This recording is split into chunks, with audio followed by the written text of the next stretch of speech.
Hello, very good evening, and welcome to this another lesson and class of tensor calculus. My name is Shaunak, and very warm welcome to this new class.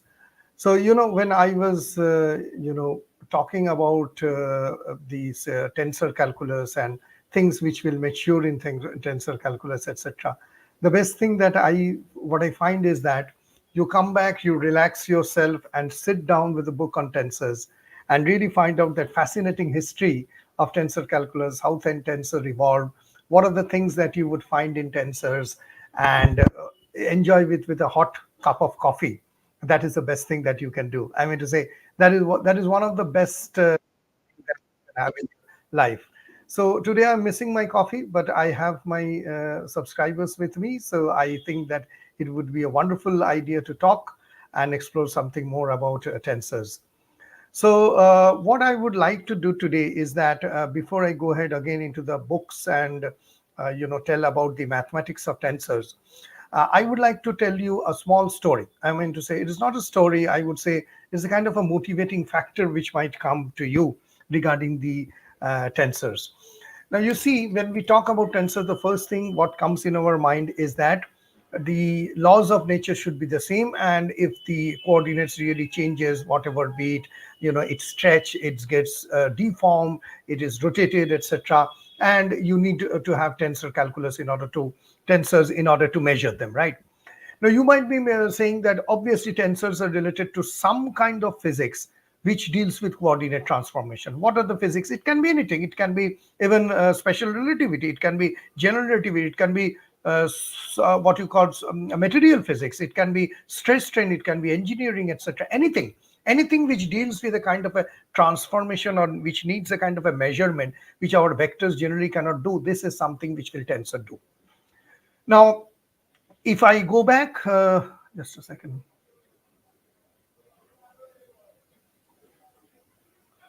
Okay, you need advanced general relativity and interactive session. Okay, fine. Okay, I will try to do that. I will try to arrange that. That's not a problem. So what I was trying to do and mention in those cases is that if I go back even prior to Albert Einstein, around 1880, 1887, etc. Now, this is very important that when the concept of tensors, I mean to say the concept of measuring geometry in a very non-Euclidean manner, it started with Lobachevsky. We called it Lobachevsky geometry. It started with this Russian mathematician who tried to, find out the fifth postulate of Euclid, and it eventually carried out in the evolution of non-Euclidean geometry. Now, you see, during that time also, when non-Euclidean geometry started, the very basic essence and the idea of was to that something has been changing, something is transforming, and for those transformations, etc., what we need is a new mathematics. It is often thought that it was Einstein or due to the relativity, etc., that we need differential geometry, non-Euclidean geometry. Absolutely not. This is a very wrong idea, which I would like to first tell to my audience, students, whoever is watching that. The tensors actually, or the concept of invariance, developed much, much, much earlier. And the need for a differential geometry arose that Euclidean geometry is not being able to define certain areas. When I talk of define certain areas means the transformation of the coordinate, be it solid state physics, be it heat, be it electricity, etc. When a kind of a, I would say, a transformation is happening from one part of the coordinate to other, then only all the problems arises.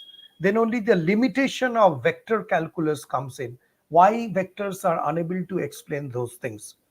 Now we need to really find out that when did or at what time these type of coordinate transformation started. It started with Lobachevsky. It started with even Carl Friedrich Gauss. So the entire, I would say, idea of developing tensors was much earlier, and it started with Gauss developing non-Euclidean geometry, etc. So we need a kind of a, I would say, a machine or a function that would immediately be able to transform the coordinates to a new frame of coordinate system, a new set of mathematics, a new set of rules, which for 1,000 years Newton and Euclidean geometry were unable to provide. Why I am telling you, is it relevant to your study, your mathematics classes, etc.? Yes, it is very much relevant to you, because if we really understand the need for developing this type of a new differential geometry, new calculus, and new ideas, then only we can understand, okay, so this is actually the problem, and from there we need to develop. So tensor calculus, tensor indices, the contravariant, covariant tensors all have a history very old. The non-Euclidean geometry is basically the root for developing tensors. The differential geometry was the root for developing a new kind of a geometry. The curvatures, the surfaces, the Limacon curvatures, etc., these are the roots for developing what is called a tensor. So as I always say, that until we understand the roots, it is difficult for us to know the present. So, having told about this, I would like to start with today's class, and here is a very interesting history where Sir William Rowan Hamilton in 1846 used the term tensor of the quaternion. Now, I leave up to you that how you go ahead and do further research. I'm not going to tell to you, but quaternion is a very important understanding in history of mathematics. I won't take time to tell today about quaternion, but you can definitely go. So tensor is what we call the former articles, this. And in 1846, this is the first time that William Rowan Hamilton, again, as I told you, it is for the development of the calculus that actually, helped to form what is called the tensors. Yes, four dimension. Absolutely. Vishal Pandey is right on the point. Vishal, thank you for participating and making your valuable contribution. So we already got the answer for quaternion. Vishal has told that it's a four dimension. Now, if you further go, you see this was, I remember in one of my subscriber is a German, he told that, Shaunak, you cannot tell it as Dr. Woldemar Voigt, but you should pronounce it as Voigt. Okay, he's a German. Obviously, he can correct my errors. I remember long back, about a year back, when I pronounced this wrongly. So, Dr. Woldemar Voigt. Actually, you see, this is a German edition which I've got. It is called The Fundamental Physical Properties of Crystals in Elementary Representation. Now, don't get bored that I'm teaching you history, but this is important. You will see very rarely the schools or the classes do let you know a very root level of tensors. Right. So this is Dr. Woldemar Voigt in his famous paper of German, written in German. Actually, he's studying the concept of elementary representation of, I would say, tensors. This tensoren, and you see tensoren here. I won't pronounce. I'm not good in German pronunciation, rather in French. So these are actually the lines again which came up. So you see, 1850. I take another 20 years. 1870, 1880, 1890. So no question of relativity, no question of differential geometry. I would say general relativity. It is all coming from the study of crystals.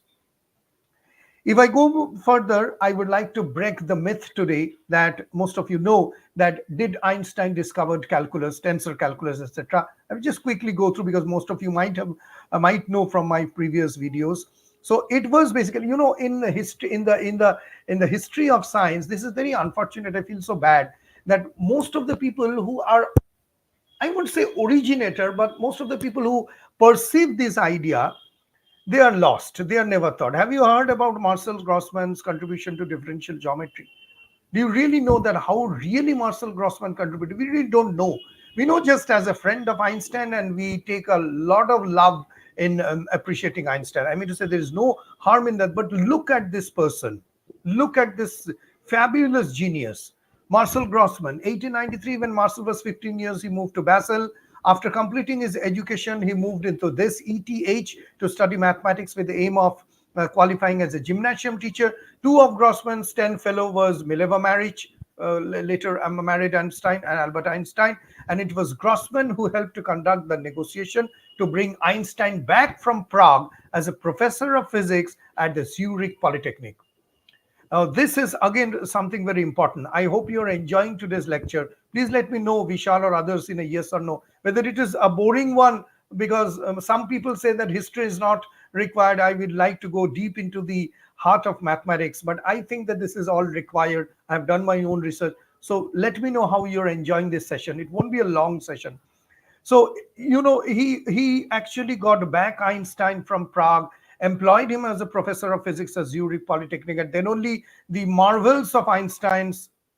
Oh, you have never heard of him. Okay, His Highness from Ottawa, Canada. Very good evening. Yeah, I would request you to have a look on Marcel Grossman. I would say go to this ARXIV. Okay, and search and find out. Okay, it is engrossing. Okay, thank you, Vishal. Thank you very much. So I am so happy that you are very less amount of people, but you are really enjoying the lecture on history. Then I would make more on that. So I would require His Highness. I forgot your name, so sorry. I remember you are from Ottawa, Canada. So you can go to ARXIV and just type out this Marcel Grossman's contribution to differential geometry. Please type it out. You will come to know a lot about it. So so now the question is that why Marcel Grossman? Because he was a powerful person who was learning differential geometry. Again, repeatedly I am telling, this has nothing to do with relativity. You might be feeling bored why I'm repeating, but I want to really break up this notion. It has nothing to do with relativity. Differential geometry was independently developed by a few mathematicians, which Einstein was totally unaware. Now, when I repeated these words in one of my YouTube videos, I got a lot of criticism.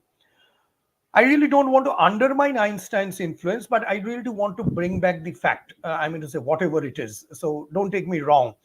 Einstein was not aware about it, and it was Grossman who actually did this. So you see these two fellows, Michel Besso, an Italian mathematician, and Grossman, who actually was an expert in differential geometry. And I mean to say, if you have attended my last Saturday webinar, was great. It went from 8 o'clock to, no, 7:45 to 10:20.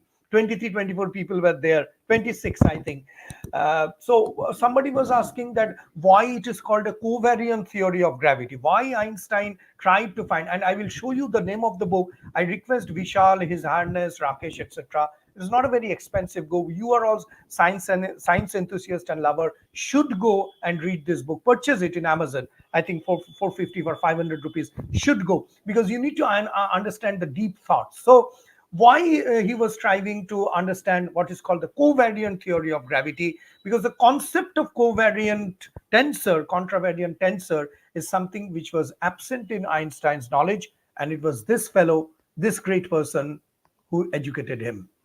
So here, I'm so sorry, this has gone. So the line says, Grossman, you have to help me or else I will go mad. So this was the Einstein house, left Prague, and Grossman himself was busy preparing a lecture. Now, this lecture on the 5th International Congress of Mathematicians, which took place in Cambridge between 22nd to 28th August. If you do a little bit of research, it is also about differential geometry, nothing else. So after arriving at Zurich, Einstein and Grossman started a collaboration that would lead to what is called a covariant theory of gravity. Covariant in the sense that the laws of nature will vary, but it will vary according to the measurements, etc. Somebody asked me a very good question: why it is that in a metric tensor we get only the covariance? We get covariance because the essence of general relativity is to find what is called the covariant theory of gravity. And who helped this gentleman? So I mean to say, we are all science and mathematics lovers. You are watching me. I'm making videos after so many hours of doing classes in my in my college, etc. I really want that. Please go ahead and pay a tribute. At least learn a little bit about Marcel Grossman. Okay, I mean, so there is no harm in learning new things, right? So please go ahead and learn, because you might be speaking to a public forum like me. You might have a YouTube channel where, like me, you can educate 10 others people. Hey, have you heard about Grossman? He made a very important contribution in differential geometry. I mean to say, other than mathematics, becomes our kind of a moral duty for all of us to bring forward those people who have really made contributions. I mean to say, we all understand Einstein is a genius, but not this man. How can you really undermine him? Now you see, on the October 29th, Einstein writes a letter. I am now working exclusively on the gravitational problem and believe that I can Why covariant occurs in nature's stream? I mean to say, this is a very good question. I mean to say, very philosophical. Vishal always asks me very philosophical questions.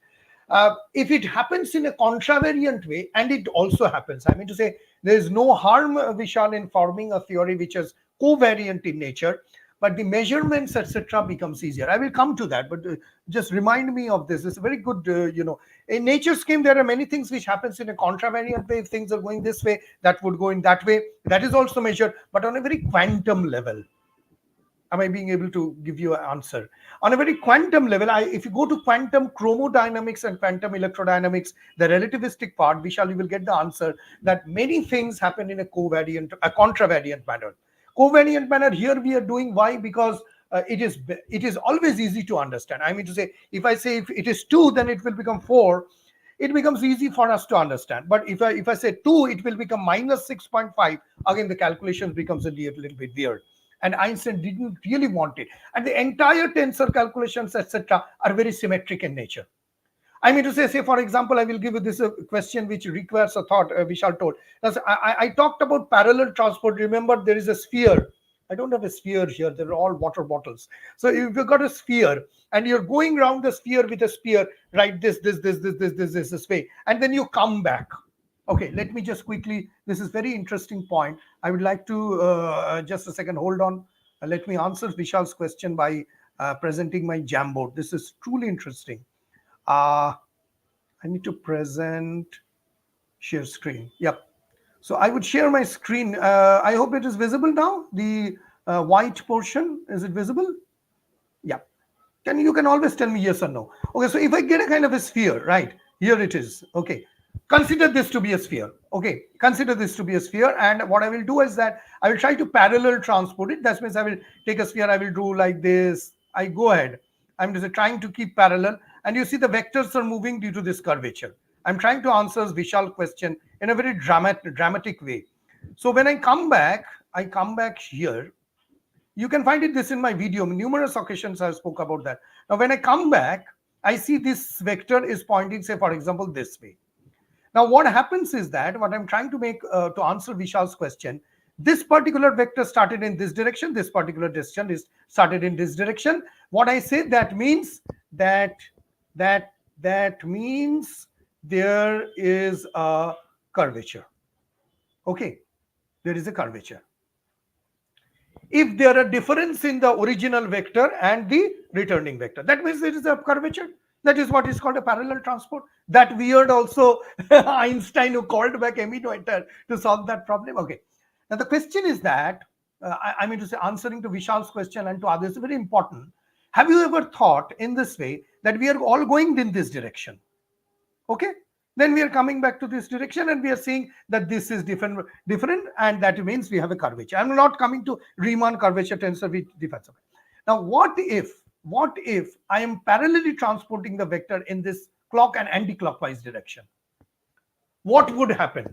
Vishal was asking the question that why covariance happens in nature space-time. I mean to say nature scheme. The question is that, have you ever thought if we do the parallel transport in this way, then will it happen that this red vector and this one will again have a difference, and that means it has got a curvature? Answer is yes. The answer is a big yes. You know why? Because the Christoffel symbols, the alpha and mu, nu, etc., what we do, that is also symmetric in nature. Okay, that means the nature follows the law that if I make in this direction, and if I get that this is a curvature, obviously if I move in this direction and do a similar kind of a parallel transport, that will also give you a same kind of a curvature. Okay, and the reason is that the Christoffel symbols, which are the basic, I would say, the ingredient of parallel transport, is also symmetric in nature. There was a lady, as a girl called Nivedita, I forgot, very intelligent, from IIT Madras. He asked me a question, sir, why it is symmetric in nature? I told, this is the reason. I will show you. I have shown you earlier Christoffel symbol. In the next class tomorrow again, I'm going to show you why this is. Question is that it is quite obvious, isn't it, Vishal and others, that if I do it in this way, then can I parallelly transport in this way? Yes. I can parallelly transport and I will get the covariant derivative only because this one will be also equal to the gamma. I'm so sorry. And this would be also, I can swap those indices as nu mu. I know this is horrible writing, but pardon me for that. Overall, it is symmetric in nature. That means from here, what I can say, I can write out Christoffel symbols proves that it is symmetric in nature. Let me make it a little bit bigger for you. You see here. Okay, let me put it in the next page. Christoffel symbols prove that it is symmetric in nature. So if it proves it is symmetric in nature, that means the Christoffel symbols are designed in such a beautiful manner that whatever the way we parallelly transport, it remains the same. You see, we are again coming to the basic idea of tensors only. So for spherical geometry, covariance works and hyperbolic geometry contravariant. I won't say spherical geometry, Vishal. I mean, say, yes, you're thinking it in the right way. No, spherical geometry will have those sine theta, etc. That is different. I mean to say, on a sphere, if I parallelly transport it, clockwise or anti-clockwise, I will get the same curvature because either way, the Christoffel symbols are symmetric in nature. No, hyperbolic geometry, it is not contravariant. I mean to say, again, if you take hyperbolic geometry as a whole, and I have never tried. You can do it. If I do a parallel transport along the hyperbolic geometry, I really don't know what is going to happen. But we need to check it out. Anyway, so just to add on positive and a negative color. Yeah, but just to add on, just to show, immediately it just came out of my mind that Vishal's question that why it is symmetric in nature. Yeah, Dhruva. Oh, Dhruva, you are already there. I'm so sorry. I didn't notice. So it just proves nature is symmetric. Yeah, it is symmetric. It is asymmetric as a lot of things. But the basic idea, again, as I always tell, that go deep into learning general relativity. So the covariant theory of nature. How come metric tensor, symmetric tensor, Christoffel symbol, they are all symmetric in nature? I mean to say, it's really something we need to check in. Why it is symmetric in nature? I really never asked myself this question. It shows the mathematical calculations are very deep. They're symmetric in nature. Anyway, so coming back, I am working exclusively now. Here you see, he writes that I can overcome all difficulties with the help of a mathematical friend of mine here.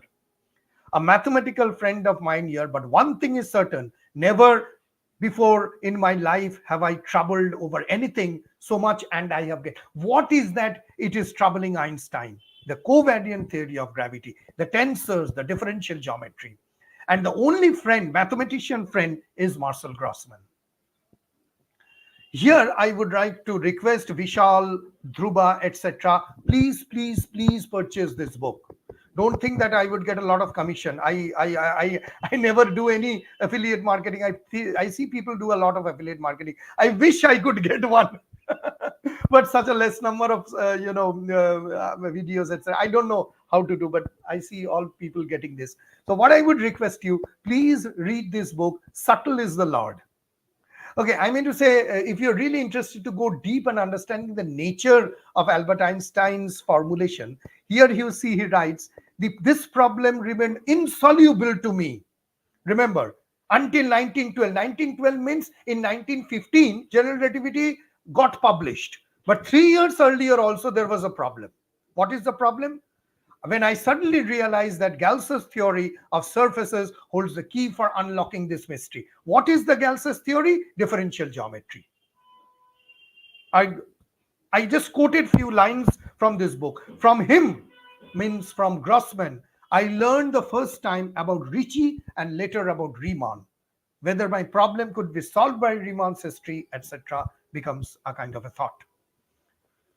So I just wanted to make a kind of a casual understanding of this video lecture today, because I will be coming up tomorrow. Just make a note. Tomorrow at 9 o'clock, we will start with what is called coordinate transformation. I mean to say, we will let us see what the next one. Oh yeah, this is the one.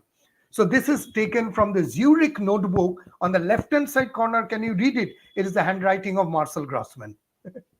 Okay, and here you see this page shows how that Grossman introduced Einstein to the Riemann tensor.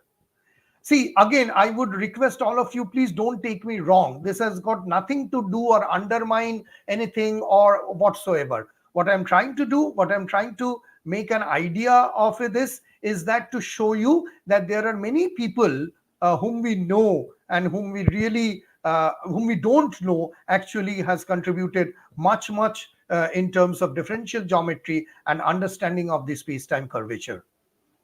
So here is what you see, that Grossman's tensor of the fourth manifold. And it's the fourth manifold in the space when we are uniting the space-time curvature together, what it is actually. So I always, wished and I always wondered that I could make a small class and a small lecture where I could probe you, make you think, and I would say I would like to disturb all my viewers to see and watch and learn more about the contributions of differential geometry. Because if you really understand that if we are the connoisseur of we say that connoisseur of art and science, then it is not only our job to score good in mathematics. I will rewatch for the screenshots. Yeah, fine. Thank you. Thank you very much for this. So if we are really connoisseur of art and mathematics and science, then it is not only our job to score good in mathematics, but really, bring out to the world what other people. I will tell you one thing also. Have you heard about this person? I just forgot his name, who first actually introduced E equals to MC square. I made a video. I could not remember his name. H something. Oh, Friedrich Hassenhall. I would type it. Friedrich Hassenhall. It may be a spelling mistake. Okay, forgive me. Apologies for this. But Friedrich Hassenhall actually made an error while formulating the E equals to MC square formula. Do you know that? And to your utter surprise, you don't know. If you go to my video of Friedrich Hassenhall, one of his, I would say, family members contacted me and told that I am maybe his son is a grandfather. And he told that I am so happy that you made a video on Friedrich Hassenhall. And I have made a video. Again, it received a lot of criticism because people thought I'm trying to undermine Einstein's talent. Absolutely not. That person contacted me. You can see that comment in my video of Friedrich Hassenhall. He made a mistake, actually. The calculation for the mass energy equivalence, he made a mistake. And if I may share you, just a second, just be on the line. I will like to share with you one picture. Oh, my videos are right at the top. Wow, that's great. I will just like to show you. Just hold on for a second. Present. I'm so sorry. Present share screen. Okay. Where is the screen? No, not this one. I would like to share this one. I don't know. Can you see the screen of this one? Is it visible? No, I don't think it is visible. Just hold on for a second. Remove. Stop sharing. Just a second. Hold on. I am a little bit. I get clumsy. So present share screen.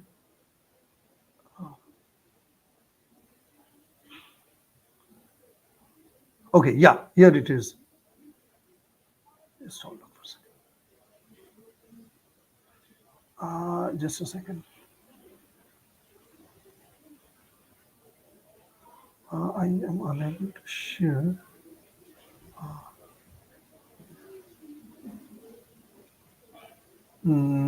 Present share screen. Oh yeah, here it is. Just hold on for a second.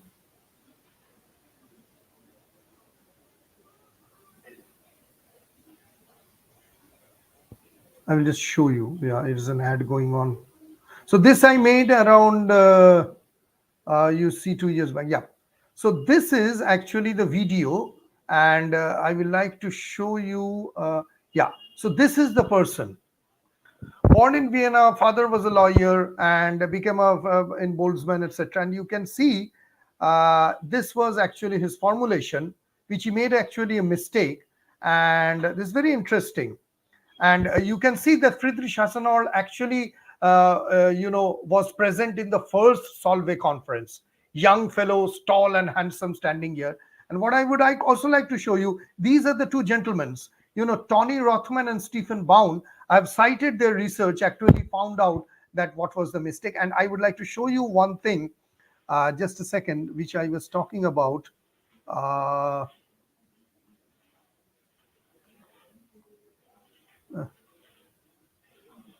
I need to find out that there is a comment, you can. It was great to some in depth. Okay, yeah. This is the comment. If you can, I will just zoom it for you. You see here. This is the comment. It was great to see some in-depth talk of his family relative. You can see this. Can you tell me yes or no? It was great to see some in-depth talk of his family relative Friedrich. There has been discussion of time at family gatherings and inherited studies, but the history of his work was sparse. That was great. Thanks for the video. Then I told that quite informative, good content, etc. Then I actually replied to that. Thank you for your comments. Finally got someone who was thankful to you. Do you belong to that? Then he didn't reply. Oh, yeah. Here is the reply. You see, Friedrich is a relative of ours. Several ancestors moved from Vienna to the US at the end of 1800s, but all still related. An uncle was doing some genealogy years ago in Austria, and put the link together.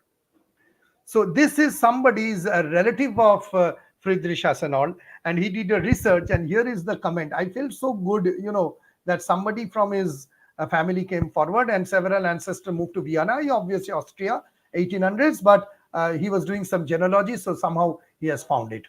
So anyway, so I just wanted to make a quick note. This is, really wonderful. So I always wanted to give you this kind of an understanding. So be there tomorrow. Tomorrow we will start with the mathematics of tensors. I'm going to talk about how the coordinate transformations happens, and I will show you things like that. And maybe I will come up some more surprises like I got you today about Friedrich Hassenauer, about Marcel Grossman. Isn't it really interesting to find out and discover these type of people every day, and enjoy something apart from the mathematics and science? I mean to say, I really find it interesting. If you find it interesting, please do comment on the comment box. Thank you very much. Tomorrow, same time, 9 o'clock on this channel, we'll be back with tensors. We will start with coordinates transformation. Please do share my video, and thank you for watching. Goodbye.